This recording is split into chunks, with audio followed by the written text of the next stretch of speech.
Okay, good morning, everyone. This is a public meeting to consider the proposed comprehensive official plan and zoning bylaw amendments listed as items 2, 3, 4, 6, 8, and 9 on today's agenda. For the items just mentioned, only those who make oral submissions today or written submissions before the amendments are adopted may appeal the matter to the local planning appeal tribunal. In addition, the applicant may appeal the matter to the local planning appeal tribunal if council does not adopt an amendment within 150 days of receipt of the application for zoning and 210 days for an official plan amendment. And a comment sheet is available at the door for anyone wishing to submit written comments on these amendments. So, are there any declarations of interest? None? Confirmation of minutes from the meeting of April 10th? Are those carried? Okay. The first item is site plan approval, 195 Meandering Brook Drive. I know that Councillor Deans would like to speak to this, but we also have a speaker on that, so we'll hold that. Item number 2 is the official plan amendment, 4305, 4345, and 4375 McKenna Casey Drive, and 3285, 3288, 3300, 3305, and 3330 Boris O'Kane Road, and that's in my ward in Barrhaven. And we have Frank Cairo. Frank, you're here, and Patrick Harrington. Does anyone have any questions for either Frank? So if there, are you prepared not to speak if we're prepared to carry it? Yes, Frank? Okay, thank you. Is this item carried? Thank you. Item number 3 is the zoning bylaw amendment for 373 Princeton Avenue, and this is in 527 Melbourne.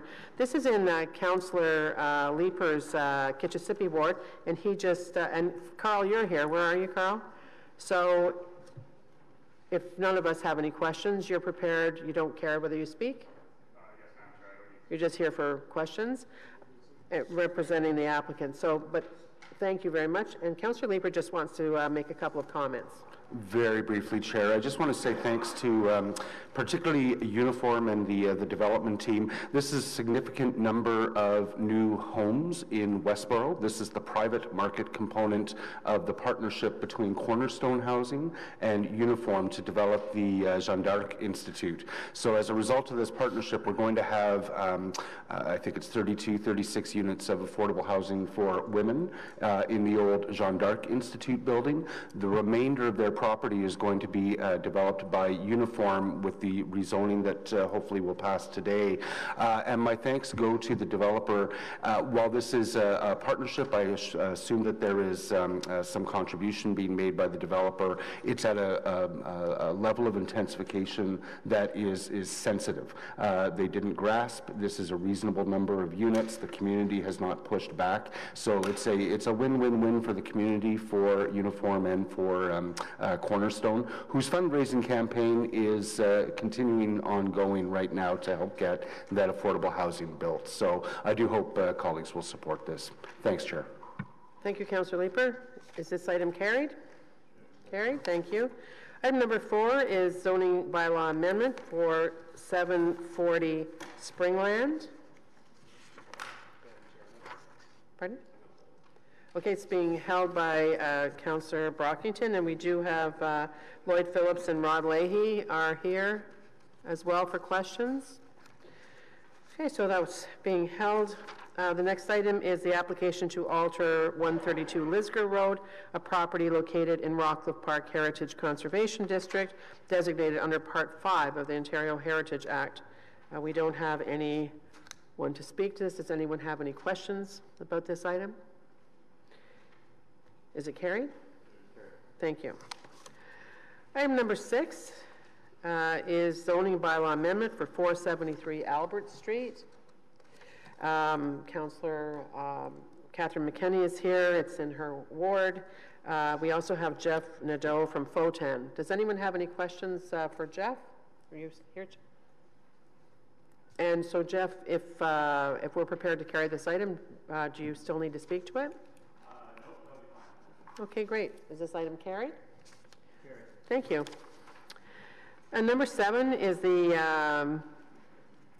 and I should tell you that simultaneous interpretation service is available for this item and number 8 as well.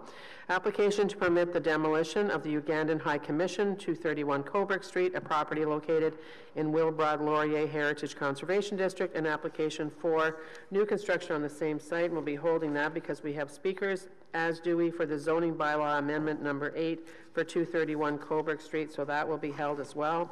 And just so that you know, at the beginning when we get to that item, I'm going to ask the chair of the Built Heritage Subcommittee, Councillor Toby Nussbaum, to give us a little bit of an analogy to prepare us for our contemplation today. Okay. Number 9 is the City of Ottawa zoning bylaw 2008-250 omnibus amendments Q2 2018. Does anyone have any questions on these? Is the item carried? Thank you. And then the last item is the status update planning committee inquiries and motions for the period ending 9th of April 2018. Anyone have anything on this that they want to talk about, or is it received? Is it received? I think we only need to receive it, right? Yeah. Okay, so going back to the beginning, which is a deferred item, which is the site plan approval for 195 Meandering Brook Drive. And Mr. Diaco, you're coming forward. Thank you. Anyone else that would like to leave?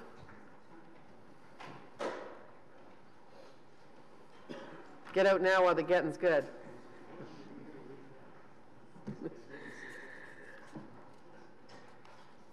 Okay, so as you know, at the last, two planning committees ago, Meandering Brook Drive was brought forward as a, and with some concern addressed by Councillor Deans. And so planning committee asked staff, the developer, and Councillor Deans to go away and have a conversation about what could be done. So as you know, we do have a motion that Vice Chair Tierney has. But before he introduces that, I thought that Councillor Deans, you might like to have something to say, or would you like to wait till after? I'd like to wait. Yeah. Okay. So we're going to have the motion introduced first, and then Sharon Haig. Sharon, are you here? And Sharon wants to speak. And Danny Page is here from Vailcraft. Great. Thank you, Madam Chair. Whereas the Planning Committee at its meeting on April 10th, 2018 deferred the consideration of the site plan approval for 195 Meandering Brook Drive, whereas the motion of the deferred city staff were directed to explore any and all options in finding a solution to the traffic and transit problems, whereas the city staff have considered the options and have met with the developer to determine what solutions are possible, whereas the developer has agreed to the options below. Therefore, be resolved that Planning Committee approved that delegated authority for the approval of the site plan be returned to the manager, Development Review South, and such approval would be including the following conditions. 1, the owner shall be required to construct a bus pad on the south side of Leicester and Meandering Brook, together with the median at this intersection, estimated cost of $12,000. 2, the owner, in addition to the other securities required for the site plan, shall provide the securities through a letter of credit to the amount of $33,000. 3, should the city proceed with the construction of the pedestrian crossover at Leicester Road and Meandering Brook prior to the deadlines in the recommendations 4 below, the owner will contribute $33,000 towards the cost of the pedestrian crossover. 4, the city shall have until 2 years after the 90% occupancy of the units on site plan to proceed with the construction of the pedestrian crossover. Should the construction have not proceeded by this time, the $33,000 security shall be returned to the owner.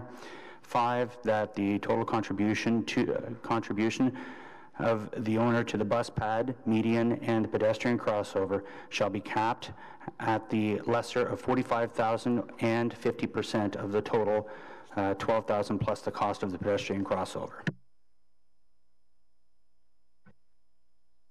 Thank you. Sharon, would you like to come forward, please? You have 5 minutes to speak. This is Sharon Haig.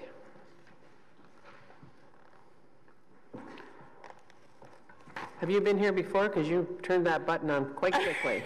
I've not been here before, but I've been at many meetings where these microphones are required. Well, as I said, welcome. You have 5 minutes. Thank you. I'm Sharon Haig from 105 Meandering Brook Drive. I've been a resident on that road for almost 11 years. So I come today with the issue of safety and visibility for our exit. So we were promised over 8 years ago that traffic lights would be installed at that intersection, and so we've been waiting for those lights to go in. And we just find that the speed on Leicester is 80 kilometers. And sometimes it's very difficult to pull out of Leicester onto Meandering Brook, both east and west, as there's conflict with the cars as you come out. If you're beside somebody going left and you're going right, they pull out, you pull out. It's difficult. Also, when you're entering Deerfield Village, heading west on Leicester, and when we put our right turn signals to turn into the property, people, trucks, cars, and are all passing us, and it's 80 kilometers. So I just even find it dangerous when you feel somebody come up behind you. So I feel with the installation of these concrete barriers in the middle could in fact be more harmful to the area than not. I'm also asking or just whether there's a ability to put a sign for the hidden entrance, because I find at night or in snowstorms that Leicester, Meandering Brook, as we come onto Leicester, is very hard to see in a snowstorm or even in the dark. There's one light there now. So we were, again, waiting for the traffic lights to come in to solve that issue there, but there's limited lighting in that area. I think that's all I had to say. Well, but you've raised some good points. So I'm going to go over to Colin Simpson. And Colin, maybe you could speak to when the work on or the investigation of Leicester is going to happen, but also confirmation that a hidden intersection could be added as signage, or any other comments you have on what Mrs. Haig said. Yeah, thank you, Chair. So we'll review the signage again, and part of the plan includes the installation of pedestrian warning signs, 35 meters on the approach on either ends of the intersection. So that will help with the visibility of, the awareness of potential pedestrians crossing the intersection. We'll have staff do another site inspection to see if there's any overgrown trees that could be in the way that's limiting the sight lines that could be cut back to improve the sight lines. There's already an existing street light at this intersection, and we're reviewing the illumination of the lights and likely an upgrade to a Cobra lens, or a Cobra lighting will likely be involved in the upgrade. Those are the main things that we're looking at. And just to remind committee again that this segment of Leicester is due for a widening within the next 7 or 8 years. So, the road will be widened to 4 lanes. So there'll be, better opportunities to make those movements with a de-acceleration lane to make the right movement. But it is a double yellow line on the approach, and there will be the hazard markers that's part of the center median installation. So vehicles will no longer be able to pass. Right turning vehicles, they'll need to slow and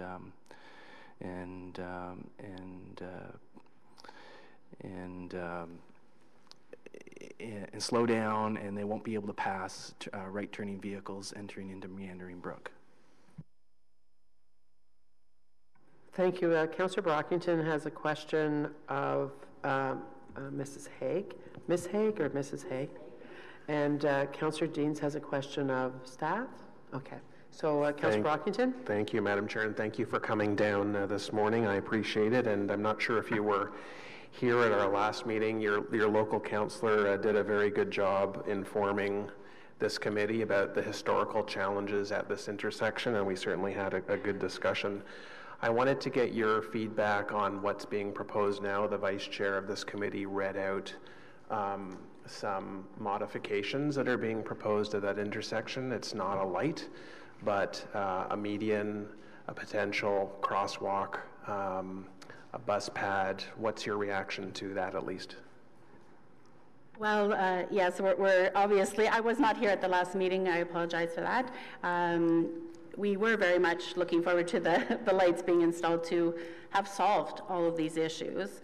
So we seem like we've gone back a little bit. I mean, something is better than nothing to reduce the speed on Leicester. I live up the block and I can still hear the cars racing down the road. So anything we can do to reduce the speed would be great. The bus stop is excellent, and the safety issue of the bus stop there and a pedestrian crossing would be advantageous. Thank you, Sharon. Thanks for coming out today. You're welcome. Thank you. Councillor Deans, questions for staff? Yeah, just a follow-up to one thing that Sharon Haig raised, and that was the safety of those concrete medians. Can you just assure the committee that you don't think that they would actually create any safety issue? We don't expect this center median to have a safety issue. I mean, there will be hazard markers on both ends of the median, and there's a large gored area out already acting as a painted median. So, you know, what we're doing here is just reinforcing the fact that there is a center median area, and we're building in some pedestrian refuge as a safety outlet for people trying to, you know, cross the street in a safe manner to get to the transit stop. So. It conforms to all tax standards, and it's similar to other treatments that we have elsewhere in the city. Can I speak? Pardon? Can I speak now? No, because I have Danny Page. Oh, okay. Yeah. Danny, do you want to come forward? You don't have to. Does anyone have any questions? Danny's representing Vailcraft. I'd be happy to answer any questions. Sure. Anyone? I don't see any questions, and I want to thank you for your cooperation over the past month. And your willingness to support this motion and the finances associated with it. Thank you very much. Councillor Deans, is there anyone else before we give wrap up to Councillor Deans? Go ahead, please. Thanks, Chair Harder, and I just wanted to take this opportunity to thank my colleagues, Councillor Blais and Councillor Eglai, who were very helpful, the Chair of Transit and Transportation, in coming to a resolution. And I also wanted to thank the representatives from Vailcraft for their cooperation, and city staff for their work on this file, and the Planning Committee. I know you aren't always seized with site plan, but this is an important issue for this community, and I thank you for taking the time to come to a resolution. So effectively, there were two issues that we raised the last time. One was reasonable access for an entire community to public transit, and the other one was a concern about the access and egress. So what we have come forward with really, I think, addresses fairly well the issue of access to public transit, and I think that's a really important consideration. Because the speed's so high on Leicester Road, we can't put a PXO in because the speed's 80. But city staff have said that they do think that, that there is potential, because of that center concrete median, of the speed actually reducing, in which case we could then install a PXO. And so what we've done is taken a security. Vailcraft have agreed to pay for 50% of a PXO. So I'm hopeful that we'll end up with a crosswalk there, good crosswalk, a PXO, and access to transit. Because the traffic control signal wasn't warranted at that intersection, there's really no way to compel Vailcraft to pay for that. So this is, I think, all we could reasonably get, but I think it's much better than it was the last time we were here. So I did really want to genuinely thank everyone for participating. I think we've served this community much better. So thank you. And thanks for coming out and educating us on part of your ward. Thanks very much. So on Meandering Way, is it carried? Carried. Thank you. So the next item that's held is 740 Springland Drive, and it's held by Councillor Brockington. And we do have, is this for questions? Because I do have Lloyd Phillips and Rod Lahey here. I know that they represent the applicant, but what's going to fit best with what you want to do? Okay, so I think we'll have them come up first. Do you want to do a presentation, or are you here for questions? I'm talking to Mr. Phillips and Rod Leahy. They're coming up, so I guess that's my answer. We are prepared to do a presentation if the committee's wish, otherwise we have no need to do one. Do you have a, do you want? Okay, we don't need a presentation.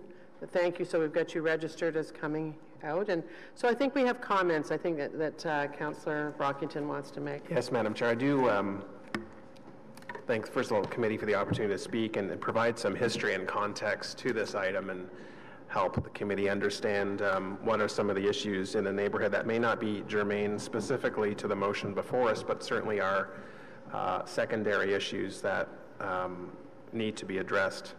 So the property is in the Moonies Bay neighborhood of River Ward. What's interesting about this particular neighborhood is it's seeing 4 different development files at the same time. Council dealt with Canoe Bay last month. We approved the Youth Services Bureau new building on Riverside. We have the Norbury Apartments expansion, and there's another file that will be coming shortly on Brookfield Road.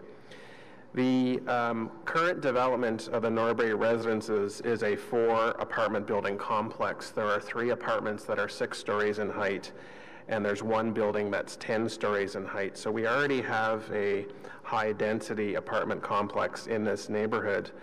And what the owners would like to do is expand within their complex by building 3 more apartment buildings, not as tall, 4.5 stories, but nonetheless still add or expand the number of units within the complex. And that question is not being put towards the committee today. They're not seeking a zoning amendment for the expansion because the land is already zoned for that purpose. What's before us today is because the new buildings automatically trigger a requirement for parking, there is a request to not provide the expected parking for both tenant and visitors because there is such a significant surplus of parking already from those 4 apartment buildings. There's good transit in the community. There's a number of people, tenants who don't own vehicles, and so upon reflection, the owners who are about to commence with their expansion plans have reflected and would prefer to use surplus parking spaces than be forced to pave over green space and tear down trees. And on that argument, that makes sense. Why force people to pave over green space and take trees down when they can use parking that already exists? The third part that's before us, Madam Chair, is to provide parking on the inner circle laneways of the existing buildings. So the 4 buildings that exist now have semicircle driveways, and they're going to use some of the green space on that property to take out, to provide more visitor parking. We've successfully got the number down. It used to be 40. It's now down to 26, and there's still some wiggle room when we get to the site plan. But why I held this, Madam Chair, is I do wanted to just address and get on the record some of the issues that I've heard that some of the both tenants and nearby neighbors have raised with me. The intent of the Norbury residents to expand on the site has existed for many, many years. This has been in the public domain under my tenure for a number of years as well. There have been 2 well-attended public meetings, and certainly people have been engaged. And again, not necessarily germane to what's before us, but I just have some liberties to raise this to get it on the record. Because these buildings have had a 50-plus year history in the community, certainly tenants, existing tenants have raised issues with me about some of the repair and state of the buildings, which I've raised with the owners. There's a parking garage now that is attached to the largest building. That's going to come down in the expansion process and be rebuilt. So there's a lot of concerns about some of the tenants who are either older or have mobility challenges who are going to be served in the interim. Again, that will be worked out through the site plan and post-approval. And of course, OC Transpo, as this facility expands and hundreds of more residents come, our buses, which are challenged to serve the community at peak times already, will be further challenged. So when this comes to council, I'm going to ask some questions to OC Transpo and get their answers on the record. But Madam Chair, I mean, the issue for me is, do I want to, out of spite, hold this up because people are concerned about the expansion, which is not a question that's before this committee, or look at the positives of using parking or surplus parking that already exists. And so I'm not here to speak in favor or against the expansion plans, rather to at least publicly acknowledge that there are concerns that exist in the community. But if their expansion plans proceed and they can use parking spots that are surplus already, that for me, from a planning perspective, is the best way to go. So I just wanted to highlight some of those issues, get those on the record. Again, the issue of whether they expand or not is not before the committee, rather the question about whether we approve their parking variances, and I just wanted to provide those comments. Okay, thank you, Councillor, and I just would ask our committee coordinator, what's your official title? That's it? Ms. Stephanie, that if you would please advise OC Transpo that Councillor Brockington's going to be asking some questions, so that Mr. Manconi will need somebody, probably a Pat Scrimger or somebody like there. Okay? Just so, you know, we have the right people at the table since we have advance notice. Okay, so on the item, is it carried? Carried. Thanks very much. So we're going on next to, and I'm going to ask people that are speaking to speak to both the application to permit the demolition of the Ugandan High Commission 231 Coburg Street, a property located in the Wilbrod Laurier Heritage Conservation District, an application for new construction on the same site, as well as item 8, which is a zoning bylaw amendment for 231 Coburg Street. And to set the stage for this, as I mentioned at the beginning of the meeting, I've asked the Built Heritage Subcommittee Chair, Councillor Nussbaum, to set the stage, so to speak. Thank you. Thank you, Madam Chair. Yes, so this item first came to Built Heritage Subcommittee at its February 8th meeting. As colleagues may know, this is a building in the Wilbrod Laurier Heritage Conservation District, and is a Category 3 building, which in that HCD is a contributing building. It initially had a score of 44, but in doing research on this property, members of the community established that it was the home of Lester B. Pearson during the period of time that he was Minister of External Affairs. So as a result of that, the Heritage staff acknowledged the score for the building would have gone up from 44 to 49. Still as a Category 3 building, still a contributing building, but in this case, staff were recommending demolition because of the state of the building and approval of an application for new construction. For those who don't know the building, it's a mid-century two-story apartment building. And so when this came at February 8th, there was considerable discussion and public delegations at the meeting. I would say that there was a general concern at the committee in February that there had not been an independent assessment of the structure of the building, some concerns about, given the fact that the Ugandan government had owned the building since 1985, you know, was this a case of a property owner not taking precautionary steps to ensure the proper repair and state of the building? Those were some of the issues that came up in February. As a result, the committee directed staff, it was a deferral, or a referral, I guess, and the committee asked staff to undertake an independent engineering study. And the goal was, the committee had hoped that at least portions of the building could be retained, reflecting its cultural heritage value. Staff came back to Built Heritage on April 12th, having done an independent engineering study. And there was further discussion at the April 12th meeting. The independent engineering study, concluded that, in this case, John Cook and Associates concluded that they felt that demolition was justified given the state of the building, but also acknowledged that there was a way to preserve it with sufficient investment in the property. And the issue is the foundation slab had degraded. There were cracks in it over time. And I'm sure you'll hear from members of the public views on that. So at the end of the day, the committee was faced with this independent engineering study. and voted once again on this. The committee was split. It voted 5-2 in favor of rejecting the application for demolition. And I think it's fair to say that for the majority of members, the concern was really about rewarding what they felt was a case of a property owner not taking sufficient care of a property and rewarding demolition by neglect. And two members, including myself, voted in favor of the staff recommendation, most not because we disagreed with the concerns around the message that these sorts of demolitions send, but at the end of the day, the motion that we asked staff to look at in February was followed. The revised application did reflect a couple of the changes that had been requested in the cultural heritage impact statement. So there were two or three small changes made between the February and the April version.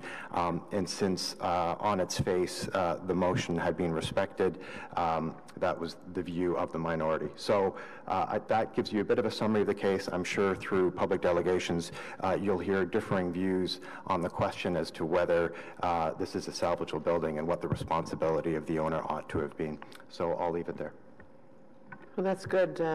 Thank you very much. I think that was important that you had that opportunity. And so we have a lot of people in front of us, and led by, on the heritage side, by Court Curry, who's the manager of Right-of-Way Heritage and Urban Design Services, and then Doug James, who's the manager on the planning side. So if you could introduce the people up here, I think that would be helpful for people in the audience, and certainly in case anyone around the table doesn't know who they are, and for the delegations. Thank you, Madam Chair. To my right is Sally Coots, our senior heritage planner. Besides her is Simon Diaco, who is the planner on the zoning bylaw file before you. Doug James, manager of development review for the central area, and Deanna Collins, program manager, heritage urban design on my team. Perfect. So we're going to go to delegations because we do have a few. And first up, so I don't know how you're going to manage that, but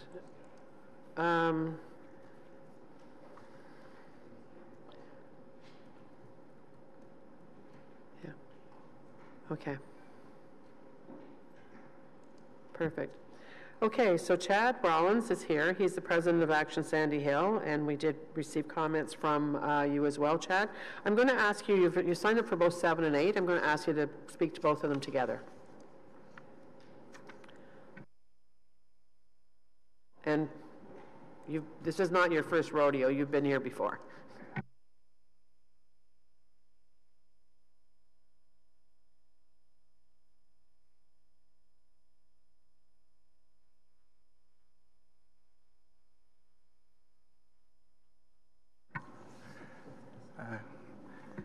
Good morning. Thank you, Madam Chair. Thank you for the opportunity to speak this morning. My name is Chad Rollins. I'm president of the Community Association Action Sandy Hill. I do have some slides. I'm hoping you're able to see them. I'm just here to respond further to our written submission, which I hope you all received. And we're asking today that you please refuse the application to demolish the building and the rezoning of the site. Before you here, you'll see a photo that's actually Lester B. Pearson and his wife Marion, taken in 1957 in the living room of their home at 231 Coburg Street. This was their residence in the late 1950s, the golden age of Canadian foreign policy. Often referred to as Pearsonian diplomacy, this period included the founding of the UN and NATO, presidency of the UN General Assembly in 1952, and the leading of the UN intervention in the Suez Crisis. The timeline here is important. Pearson and his wife bought this house in 1954. In 1956, the Suez Crisis erupted, and Pearson led the UN intervention, creating peacekeeping. This earned him the Nobel Prize in 1957 and influenced strongly his view that Canada needed its own new flag. In 1958, he became leader of the opposition and moved from this house to Stornoway. When he became Prime Minister in 1963, he pushed for a new Canadian flag, which was eventually adopted in 1965. Here's a photo of Pearson and his wife when he received his Nobel Prize. And I don't think his importance in the world at that time can be overstated. Upon being awarded the Nobel Prize, the presenter said of Pearson, "He was the man who contributed more than anyone else to save the world at that time." Here we see a few examples of foreign missions in Sandy Hill. Traditionally, it's been seen as beneficial to have these foreign missions occupy our historic buildings. They have the resources to maintain them. There's some fine examples shown here, including the Australian High Commissioner's residence, the Angolan and Croatian embassies, and in the background, Stadacona Hall, which was home to Sir John A. Macdonald at one time and is now the High Commission of Brunei.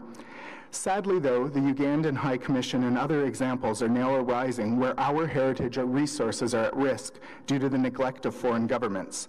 We're very concerned that allowing this demolition will set a precedent for other situations with foreign missions.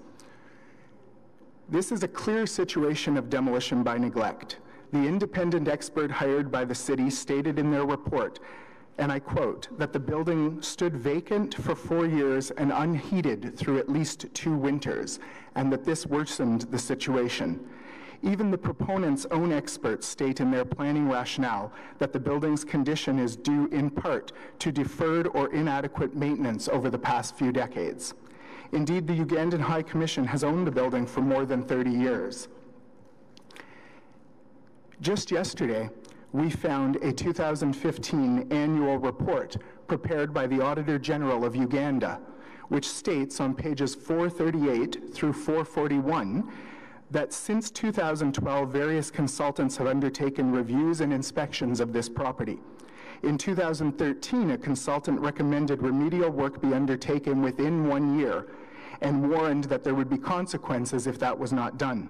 The government of Uganda budgeted roughly $1 million US for that work.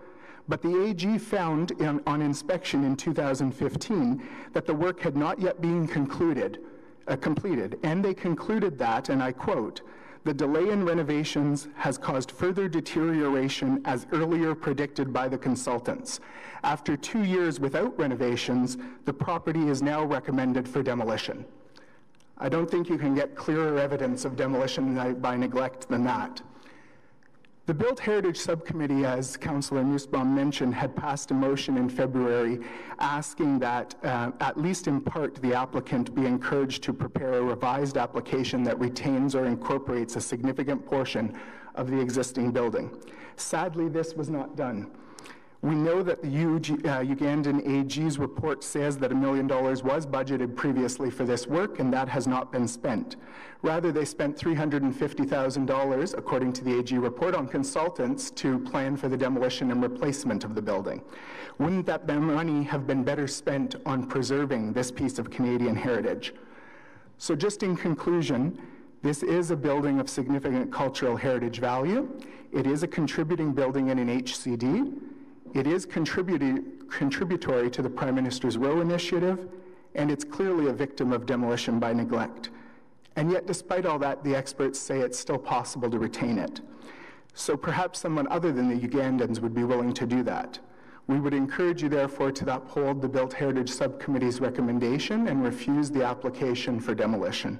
And we would also encourage you to refuse the application to rezone the property to commercial, as this sets a precedent that's unappealing for the neighborhood. All of our other embassies and high commissions are zoned residential with diplomatic mission as a permitted use. Thank you. Thank you, Chad. Anyone have any questions for Chad? Thank you for coming out. Thank you. Next up, we have Francois Breha. Francois, welcome.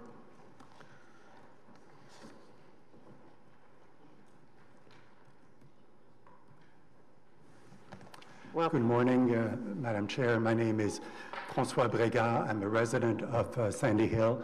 I'm here today to represent Prime Minister's Row. Prime Minister's Row is a citizens' initiative to preserve the prime ministerial legacy in Sandy Hill. We oppose the demolition of 231 Coburg Street, and we're concerned by the design plans that have been advanced to replace this important building. 231 Coburg Street is part of a unique cultural landscape in Sandy Hill that exists nowhere else in this country.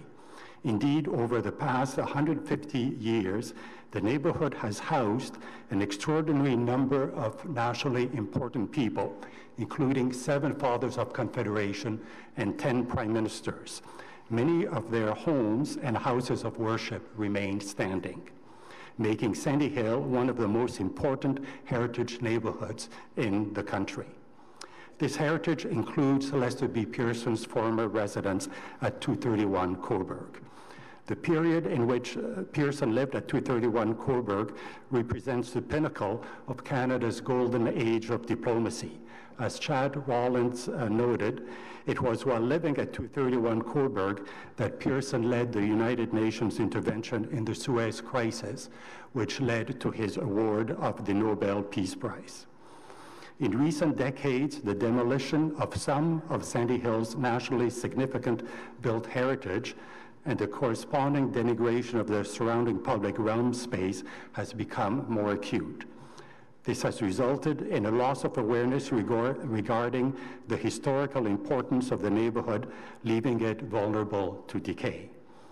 Prime Minister's Row grew out of a desire to halt this downward cycle and to preserve and protect Sandy Hill for future generations and to celebrate the nation-building efforts of our prime ministers.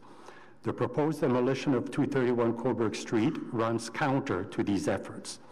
It would destroy one of the key buildings we're seeking to protect. It would undermine the contextual integrity of the cultural landscape, and it would deprive Canadians from across the country of the chance to connect with their national identity. Our built heritage tells the story of who we are as a people. When we lose it, we lose a piece of ourselves. Thank you for your consideration. Thank you, sir. Question, Councillor Fleury. Merci, Monsieur Brega. A few questions just to maybe... Just a reminder, Councillor, because I don't know if you were here at the beginning, we do have simultaneous translation available on these 2 items. Great. Thank you so much. I'm curious, I know that the work of Prime Minister's Row has reviewed holistically a lot of elements, and I just wanted to put to public record, do you recall offhand how many foreign missions we have in Sandy Hill? There's about 40 or so, I mean, yes, about 40. And how would you describe generally the relationship within the city and the community of the missions? Generally? Well, in general, it's been quite positive, and there have been consultations undertaken by some of those missions with the community association in advance of any work done on the properties. And in general, it's been believed that foreign delegations represent a good use of that heritage property because they often have the resources to maintain those properties. We're seeing now, unfortunately, one example here and perhaps a second example on Blackburn Avenue of foreign delegations no longer maintaining these properties, and we're, of course, very concerned by that. And finally, the effort of, just again for committee and for the public record, Prime Minister Zora has done a series of reviews. How many Prime Ministers have lived in Sandy Hill? There's 10 Prime Ministers who have lived part of their lives in Sandy Hill. And that reflects how many properties? That would reflect more than 10 because some of them lived at more than one property. But with the exception of the house of Sir Robert Borden, they all have houses that they lived in that are still standing in Sandy Hill. Excellent, thank you. Thank you. Councillor Brockington has a question for you as well. Thank you, sir, for your presentation. Both you and the previous gentleman have made some strong cases for this committee to consider this morning. I was in Stockholm, Sweden 3 years ago at the Nobel Museum, and I learned more about Lester B. Pearson there than any other building or place in Canada. Certainly learned through history about the former Prime Minister, but the museum had a very good display on his contributions. Can you just elaborate for me what is in the public good to retain this building, a building that the public aren't going into. They don't get that same sense of the picture that was shown from the previous speaker. It's basically a building on a tour where you can elaborate what happened in this building, why that building is significant. Could the same value not be derived with a brand new building built by the High Commission with some sort of monument or plaque erected on site that gives a description of what happened on the site through the past decades? Well, I lead tours for Heritage Ottawa of Sandy Hill, and one of the stops is in front of this property. And you're right that a plaque or another monument of some kind could recall that Mr. Pearson lived in that building. But of course, it's not the same thing. And as I mentioned in my remarks, what makes Sandy Hill unique is the assemblage of historic houses where so many of our leaders have lived. And I've emphasized prime ministers and fathers of confederation, but there were also prominent writers, senior civil servants, businessmen, and others. And it's this assemblage that is important. And yes, we can tear the building down and put a plaque. It, to me, does not have the same evocative feeling that looking at the building itself, showing a photo of Pearson in his living room has as a plaque. Thank you. Thank you, sir. Thanks for coming out today. Thank you. David Jeans is our next speaker. David's president of Heritage Ottawa. And thanks for sending in your comments as well, David.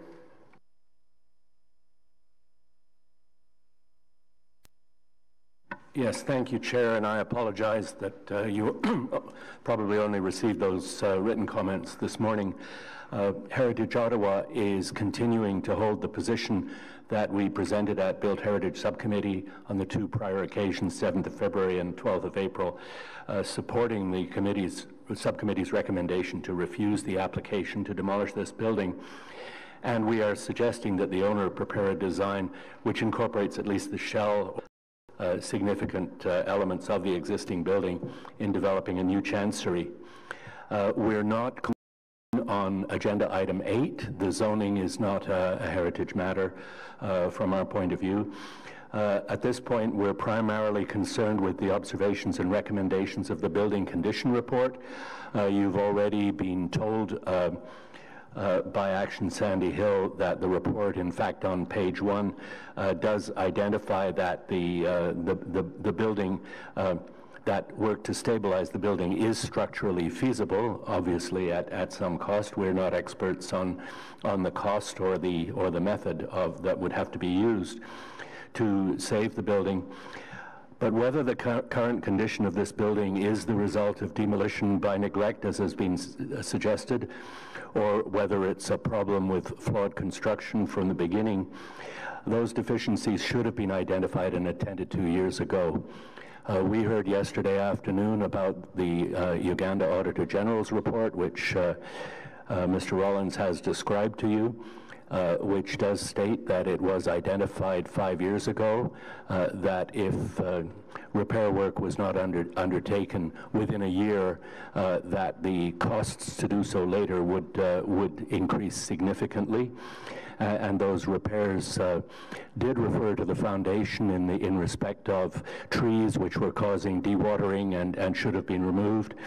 And that Auditor General's report stated that 2 years later, that work had not been done, even though there were funds. And in fact, since that time, 3 years ago, the assumption has been that the building would be demolished and replaced by a new structure. Heritage Ottawa wants to point out that where a building is a Heritage Conservation District. As you know, the permission to demolish doesn't exist until there has been public consultation and review by the Built Heritage Subcommittee and this committee. And so the fact that an assumption had been made 3 years ago that the building would be demolished is not a valid reason for having neglected the maintenance. We do request that the government of Uganda demonstrate its respect for Canada's heritage. This is a building that, as you have heard, is of significant importance to the community, and I'm not going to repeat those arguments which have been presented. So we are again suggesting that the Planning Committee should respect the recommendation from Built Heritage Subcommittee and refuse the application. Thank you very much. Great. Thank you very much, Mr. Jeans. I'm looking around the table. Councillor Brockington. Thank you, Mr. Chair. Mr. Jeans, the staff report scores this building as a 44, which is at the low end of Category 3 buildings. Mm-hmm. Are you in agreement with that score? Well, that's a technical score, and we don't pretend to be sufficiently expert to determine what the score of a building should be. The case was made before Built Heritage Subcommittee and has been made here by the community that this is a building whose heritage is significant not only to the local community but the wider community. You've heard from Mr. Ross that it has significance, and Mr. Brega, that it has significance Canada-wide. There are reasons why the score is not higher. One reason is that it's stated that, Mr. Pearson, as Minister of External Affairs, didn't entertain or do work specifically related to his achievements in the international in this building, and that's certainly a matter of debate. In many cases, where a person lived is considered to be a sufficient reason for designating the building. There is a home in Kingston, which is designated because Sir John A. Macdonald lived there for a very short time while he was unknown and did not achieve anything, but it's considered to be a significant heritage property. So just follow up, Mr. Chair, is what happened in the building a more critical piece to your argument than the building shell itself? First of all, the interior of heritage buildings is usually not designated, so that in fact normally permission to alter the interior or even to completely gut it would not be a matter under the Ontario Heritage Act, certainly for this particular building. But the shell is covered by the Part 5 designation under the Ontario Heritage Act, and so from a heritage point of view, that's the part which could be protected. The interior, the owner is at complete liberty to do what they want with it. Great. Looking around the table. Great. Councillor Nussbaum. Yeah, just a point of clarification on Councillor Brockington's question. So the initial concern was 44, and then what staff are suggesting that had the consultants known about the Pearson connection, the score would have gone up to something in the range of 50. Question for delegation? Councillor Lieber. This is a contributing building in a heritage conservation district. Do you feel its importance is enough that hypothetically it would actually be designated on its own under the Act? I can't remember Part 4 designation. I don't think anyone has really spoken a strong favor of the architectural merit of this particular building. It's a bit out of a fish out of water in terms of not being of the Victorian era like many of the buildings that we see in Sandy Hill. But in fact, it's been made clear that the buildings throughout Sandy Hill are actually products of many eras, and I think from an architectural point of view, you wouldn't designate it. It's really a question of the historical association with Pearson, and specifically that the association of buildings with prime ministers is one of the defining characteristics of that particular heritage conservation district. So it's really broad the umbrella of the attributes of the district, rather than being worthy in its own right for consideration for designation. Okay, thanks. Great, and seeing no further questions, thank you very much for your time, Mr. Jeans. Our next delegation is Chris Opney. Chris, if I can get you to come forward.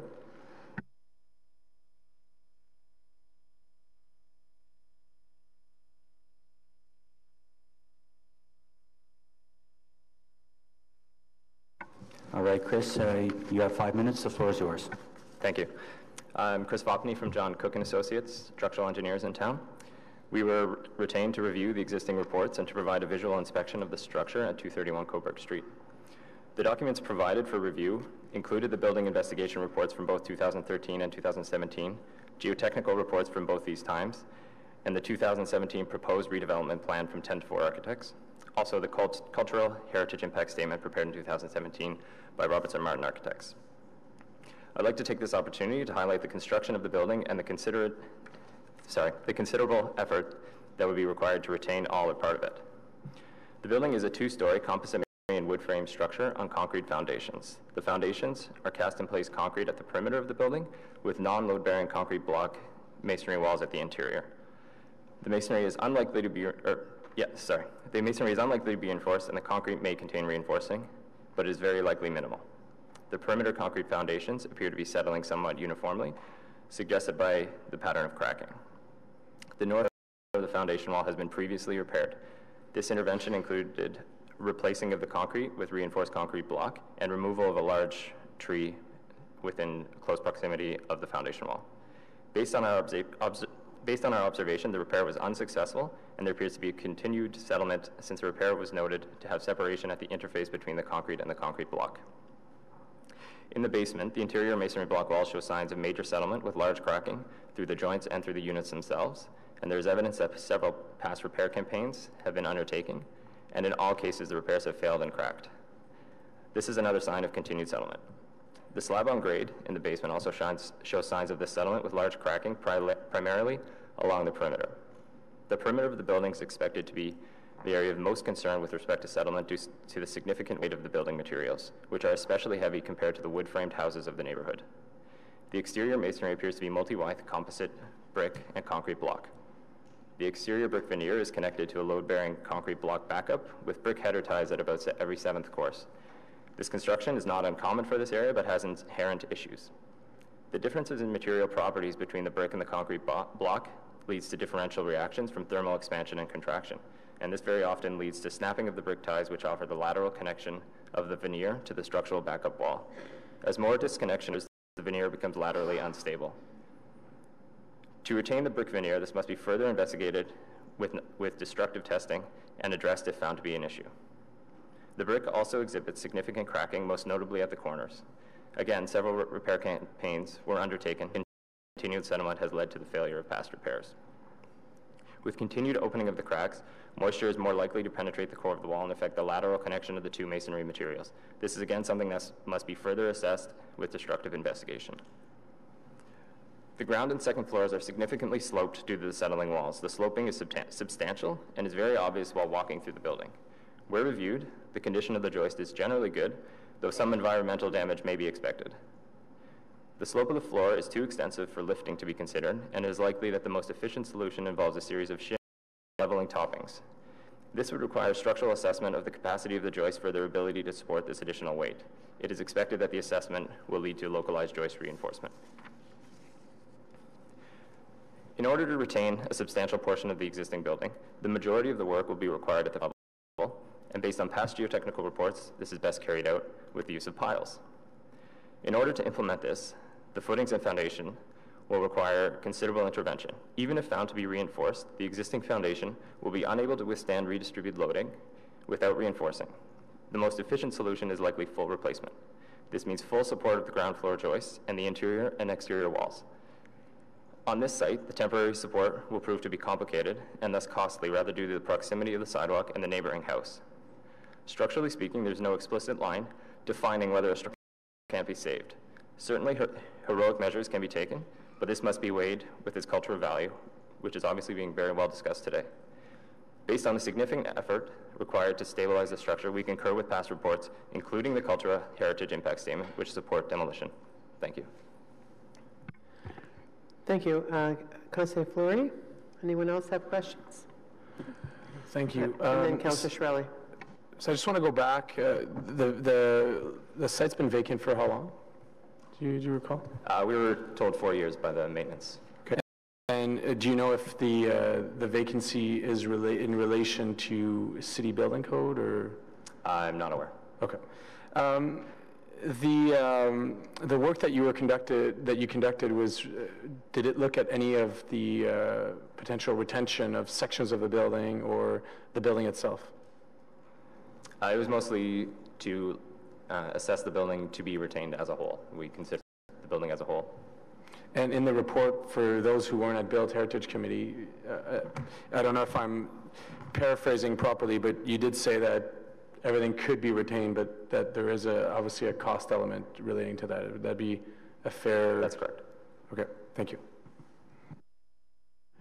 Thank you. Councillor Shirelli? So my question is about the common sense of this, of trying to retain it. Do you have any cost estimate of what that would be? Because the way you describe it, it sounds like renovating the Titanic while it's at the bottom of the ocean. We didn't do a specific cost estimate. We reviewed past estimates in the report and felt that the estimates that have been previously provided were rather low, and the cost would be higher than previously anticipated. But so I don't have a number that we've spent time establishing. But even that was a bit. Pardon? Even that was a bit extreme. Okay, yes. Thank you. Thank you. Thank you very much. Robert Martin.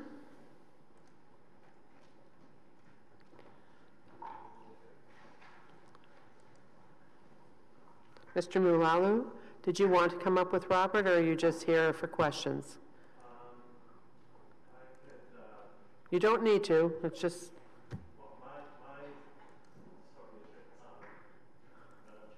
My point really would be to certainly reinforce what Mr. Walton said, in a photographic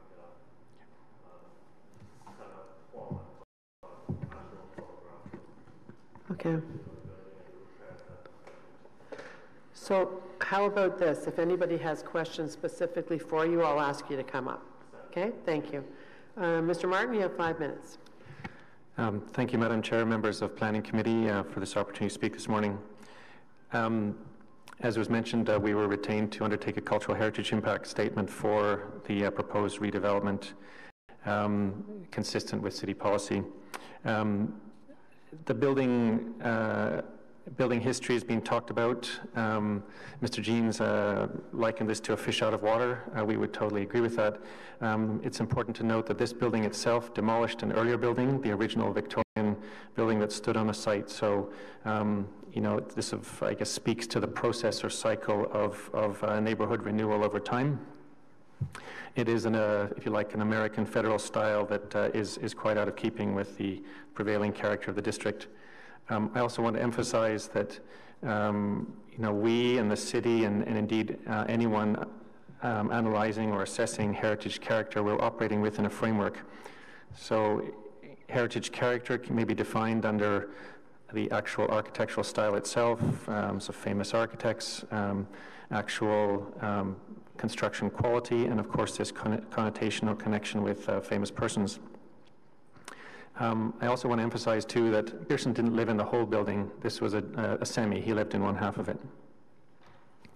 So the actual score of 44 out of 100, which even if one gave full marks, 10 out of 10 for Pearson's connection, would move it to about 49 out of 100.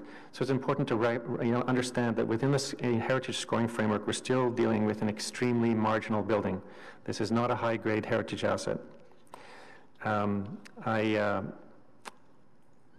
want to also emphasize too the building's condition. So, you know, both in terms of what the reports we read in our physical reviews on site, this building is literally self-destructing. It is torquing and twisting and deflecting and cracking all over the place. It is not limited to one particular area.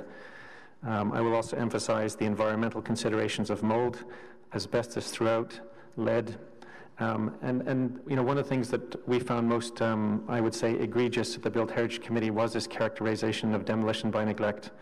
You know, we are aware of the city initiative, the Mayor's task force on demolition by neglect, but there is abundant and clear evidence of repeated good faith attempts at repair by this occupant over many years. We also would like to note that Action Sandy Hill themselves, on their first walkthrough, was to consider demolition, and that is contained in their letter to Mayor Watson and Mr. Nussbaum as chair of the Built Heritage Committee. And so Action Sandy Hill themselves recognized the absolute dire state of this building. Regarding Prime Minister's Row, I'd like to acknowledge all the great effort of Prime Minister's Row. This is a worthy initiative, and nothing that we are doing precludes any of that history continuing to be told. As people have pointed out, there's no physical entry to these buildings at Prime Minister's Road. It's something that's from the exterior, and nothing we're doing precludes that continued story being told. The owner is prepared to have a plaque indicating Pearson's involvement on the site for a few years. And we would also note that the actual formal Lestaby Pearson House is just around the corner at 243 Augusta. So Pearson, in terms of this district, he already has a presence, and he already will be commemorated and can be with the addition of a plaque.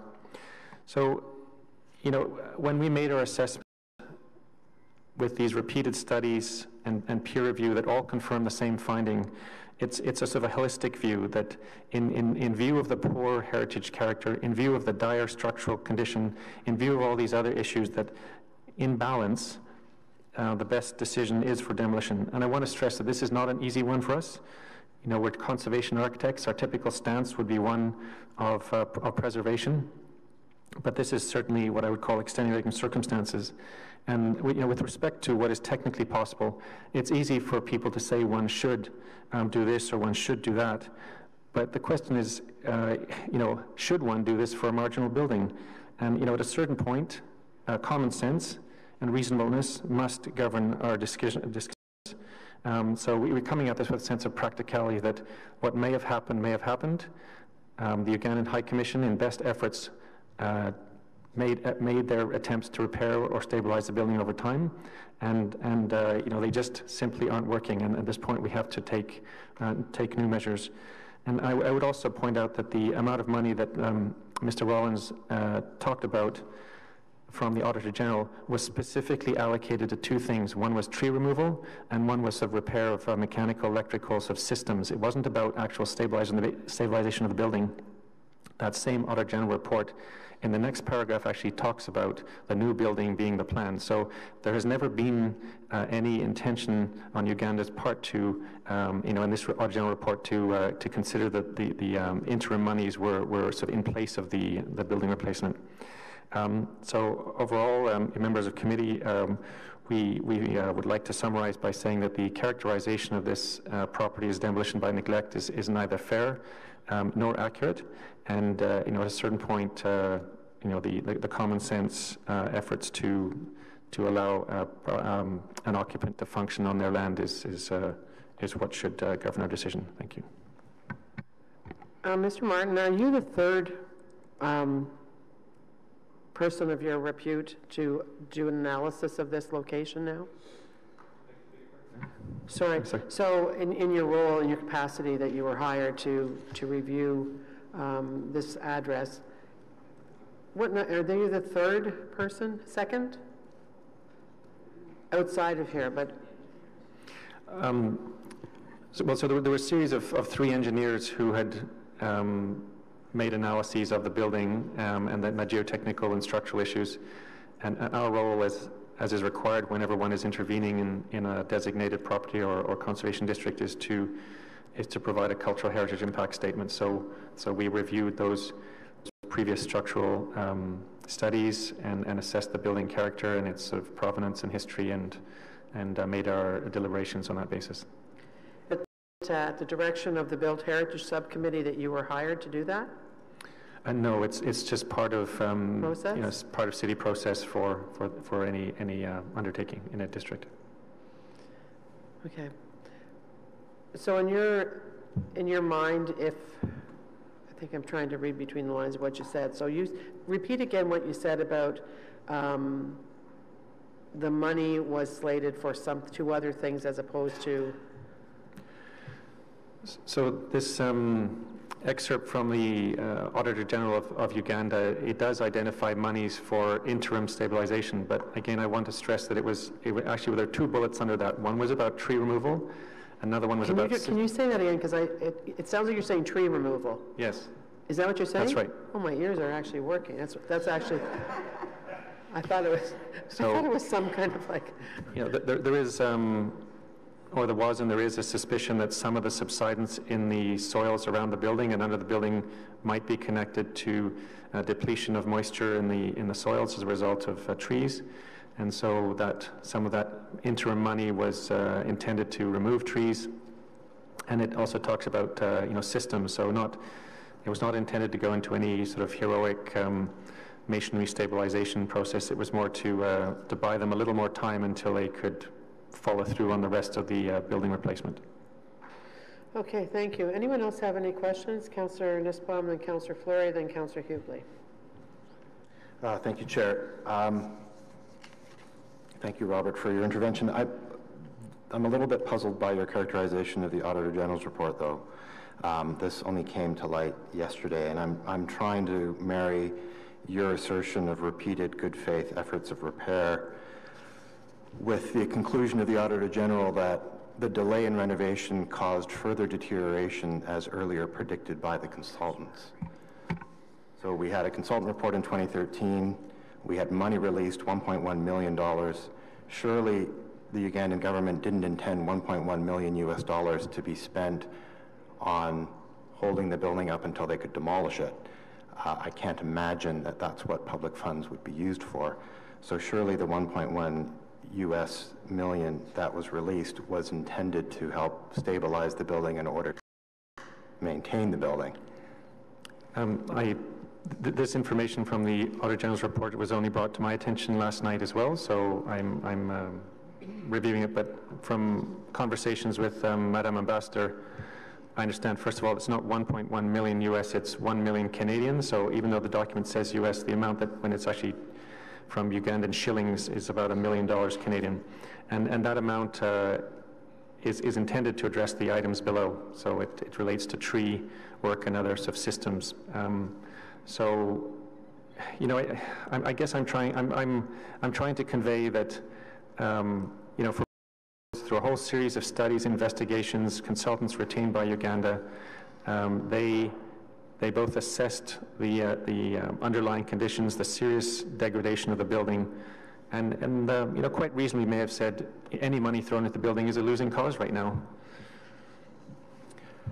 So, as you know, and you know where I voted on the outcome, so I'm not disagreeing necessarily on the outcome, but I do think this file raises important and perhaps troubling questions about responsibilities of owners of heritage properties. And since I know you're a heritage, both a professional and an advocate, I'm curious what you think about the fact that this is an owner that's owned the building for over 30 years, 33 years, and you made a statement suggesting that given in your mind the marginal heritage value of the building, perhaps there was never, if I understood correctly, perhaps there was never there should never have been investment in the property with the interest of retaining it.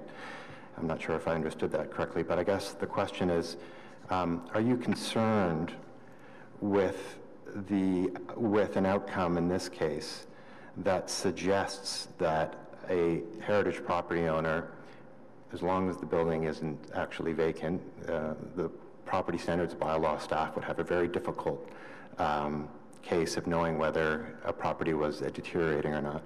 But are you concerned that the message that council would send if it agreed with the staff recommendation is, as a longtime owner, you don't actually have to keep your heritage property in a state of good repair, because if it gets to a stage where it has to be demolished, council's going to let you do it. No, you pose a difficult question, and can you make it specific to this location so we don't get on some other tangent? So, you know, I think one of the and if you're not prepared to answer, okay. Well, I mean, one of the principles of conservation practice is every case is unique. Okay, so I don't think one should take whatever happens at 231 Coburg to apply to a general understanding of other properties. In this particular case, you know, both the engineering consultants, city staff, ourselves have made the assessment on this particular property, and you know, the conditions have in effect informed our regrettable decision that in balance of all the factors that demolition is forward. I don't think we're sending any message otherwise, and the point about whether Uganda intended to or did repair over the years, there's abundant and clear evidence that they did expend money, time, effort, attempting to repair foundations, you know, throughout the building, the plaster work. It's all there in full view. So, you know, the track record is demonstrated, and at a certain point, maybe some of the consulting people would advise enough is enough.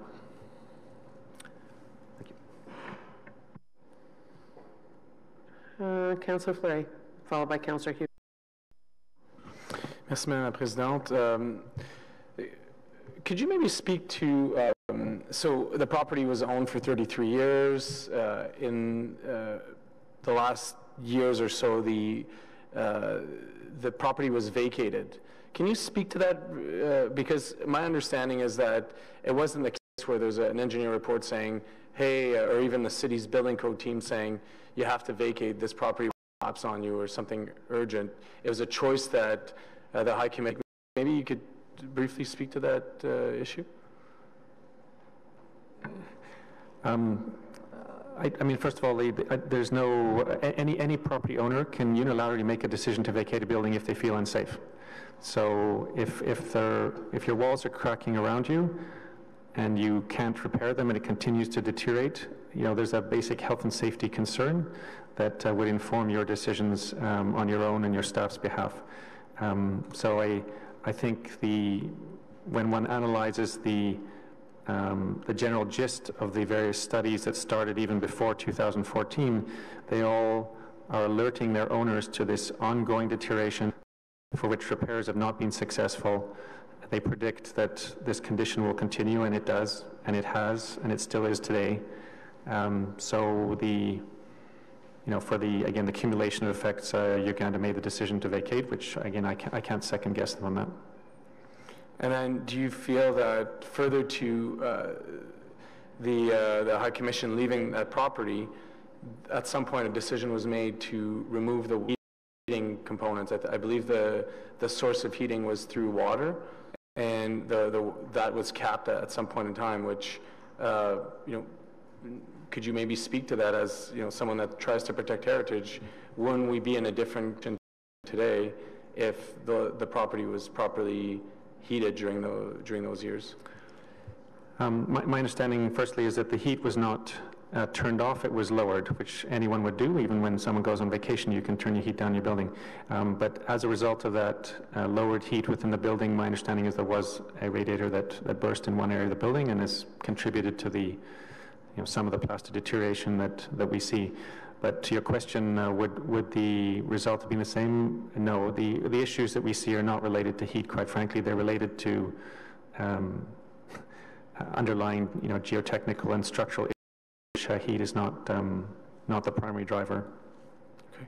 And finally, Mr. Chair, the residents in Sandy Hill are, as you know, there's sand, there's Lady Clay, there's so on. I've worked closely with many residents and foreign missions who have had to pin their properties.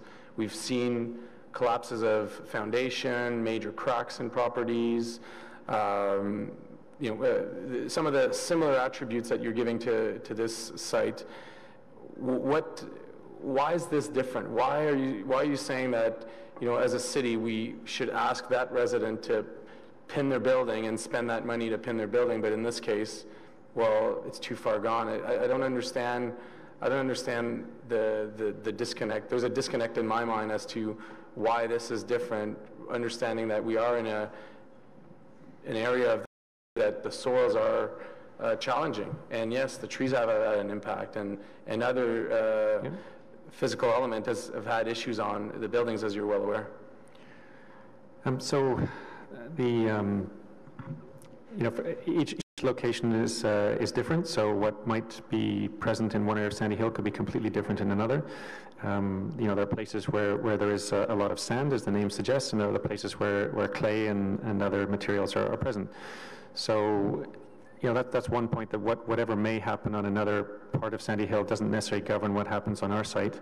And the other primary point here is building owners have a choice. It's their own volition whether they choose to invest in their properties. And for one owner, their determination might be that I have a high-grade, beautiful 1924 Victoria, and I want to invest in it perhaps more than the building value. And another building owner may say, no, it's not worth undertaking these heroic measures and significant sums of money to salvage what a marginal building. I think everyone is in agreement that this is not a high-grade heritage asset, and the connection to Pearson doesn't trump everything else. It doesn't suddenly endow this building with some magic extra grade. Thank you. Councillor Hubley? Thank you, Madam Chair. I just would like to ask, you referenced the heritage score sheet and you said 49. 50 is an important threshold, and I know the chair of Build Heritage said he thought it should be in the 50s. Is your 49 something that you're aware of, that staff support as well, and the other, what was there, 3 experts brought in to review this? Like, should this score sheet, basically what I'm going to ask you is, should this score sheet be redone? Is something coming out here in the last week that somehow changes around that it should go up so much? No, I don't think so. On the so-called heritage inventory that the city has, all of these buildings are scored under the various categories.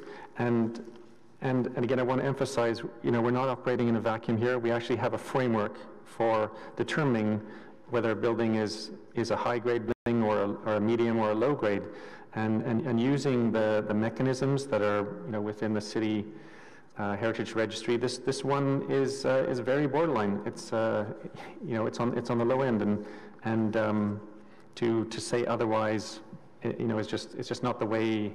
It's not the way heritage is scored. And as we've emphasized, even if one were to boost score based on the Pearson connection to a maximum 10 out of 10, we'd still be at 49 out of 100. But if it made it into the 50s, then it's a whole other discussion, right? If we're into the 50s, then it's a building we want to save? At the low end of the 50s, it would still be a Category 3 building. So, it doesn't really change the outcome. Okay, so hang on a second, okay? Councillor Hubley, just hold that. So, I just had to be helpful, Councillor Hubley, to explain. The Will-Broad-Laurier Heritage Conservation District is a bit unique from some of the other ones.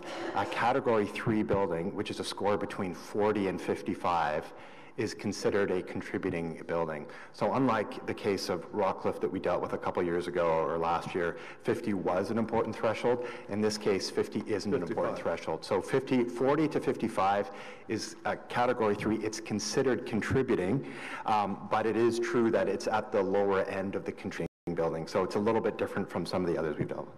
Thank you for that clarification. So everything we're hearing then, it still stays at the lower level rating. Well, it's not a Category 4 or 5. It's a Category 3. It's a contributing building, which is different from a non-contributing building. But I'm trying to be even-handed here. It's a contributing building, but a score can go all the way up to 100. So yes, in terms of the contributing building, it's at the lower band of that. Okay. The other thing that's come up over and over today, and I know the councillor for the area has been promoting that or circulating information about the demolition by neglect. But you seem to take a different position on that and don't believe that that's the case here. Is that correct? Correct. Good. Thank you. Thank you, Madam Chair. Thank you. Anyone else have any questions for Mr. Martin? Thank you. Thanks very much for coming out today.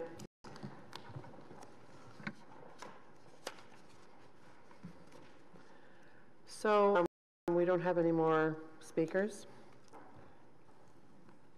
No, he doesn't want to. No, we have no. You don't want to come up, Mr. Mulalu?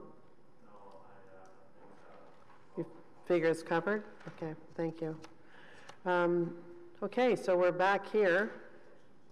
Questions of staff for sure. We have enough of them up here. I'm sure they can cover everything. And if they don't, Dana can come back up. Okay. Councillor Hubly, did you want to go first? Thank you, Madam Chair. Just to follow up on that. Questions, anybody? To staff. We took the unusual step of having this reviewed 3 times, correct? Three different consultants, if you will, have all reviewed this property?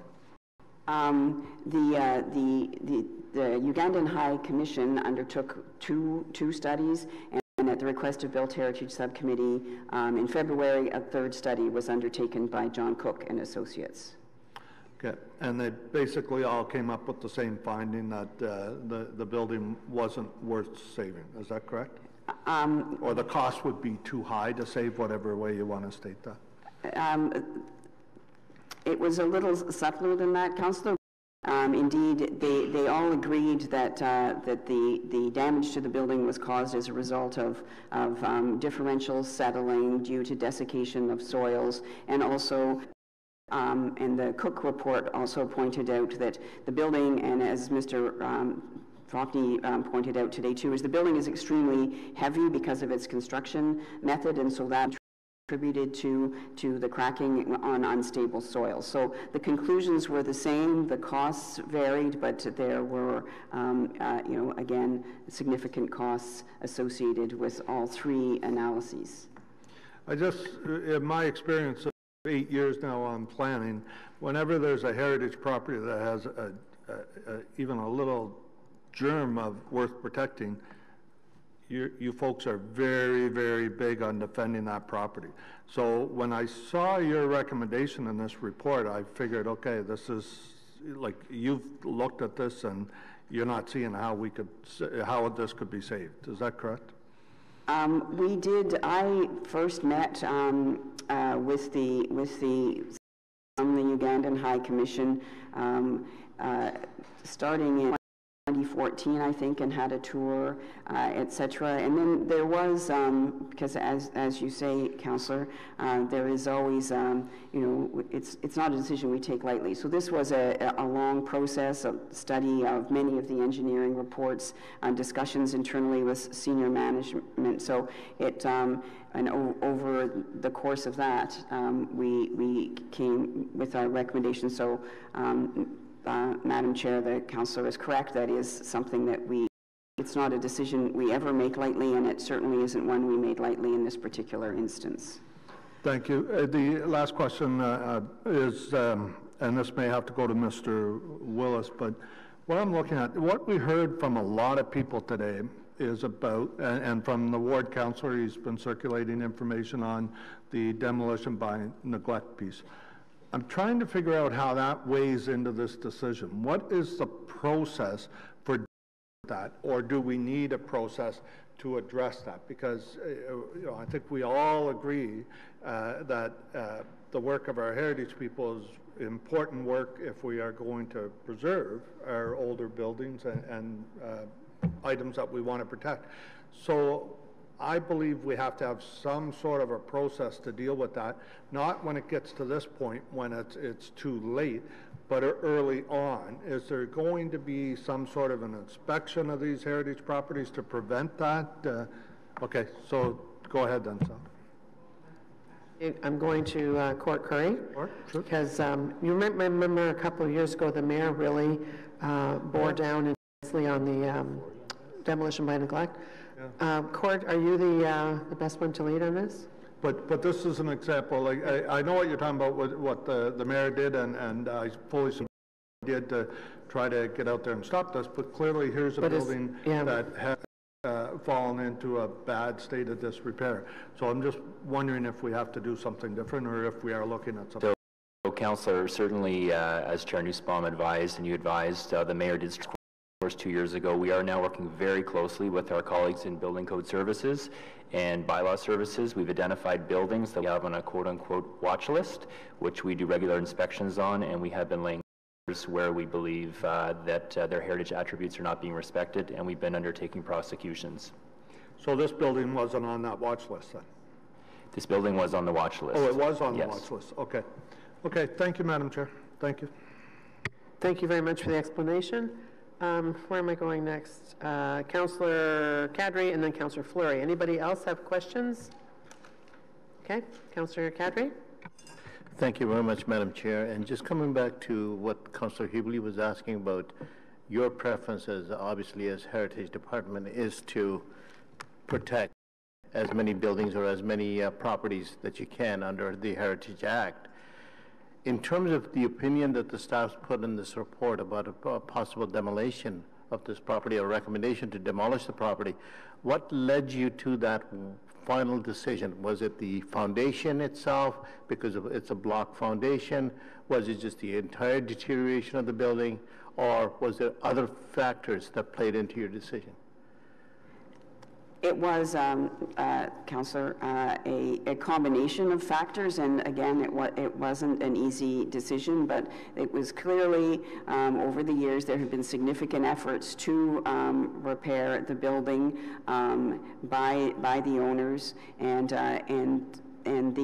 after a tour and a review of the available information from engineering groups, and also, again, the buildings exist as a minor, with a lower score within the contributing building range, that at a certain point, balancing the report, the condition of the building, and the reports from engineers on how that happened, and the value of the building as it contributes to the cultural heritage value of the Heritage Conservation District, in combination, led us to reluctantly agree that this would be an instance where we would not, that we could support the proposed demolition of the property designated under the Ontario Heritage Act.